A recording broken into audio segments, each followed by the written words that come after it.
গাইবান্ধায় শিক্ষককে লাঞ্ছনার প্রতিবাদ করা এক শিবির নেতাকে ছুরিকাঘাতে হত্যার অভিযোগ উঠেছে। এই ঘটনায় আহত একজনকে ভর্তি করা হয়েছে হাসপাতালেও।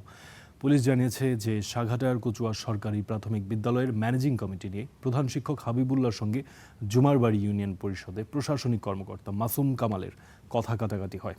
এরই জেরে রোববার সকালে হাবিবুল্লাহকে লাঞ্ছিত করেন মাসুম কামালের অনুসারীরা। এ সময় ঘটনাস্থলে থাকা ইউনিয়ন ছাত্র শিবিরের সভাপতি সাইফুল্লাহ বাড়ি সহ কয়েকজন প্রতিবাদ জানান। এক পর্যায়ে তাদেরকে ছুরিকাঘাত করে কামালের অনুসারীরা। গুরুতর অবস্থায় তাদের উদ্ধার করে হাসপাতালে নিলে চিকিৎসক সাইফুল্লাহকে মৃত ঘোষণা করেন।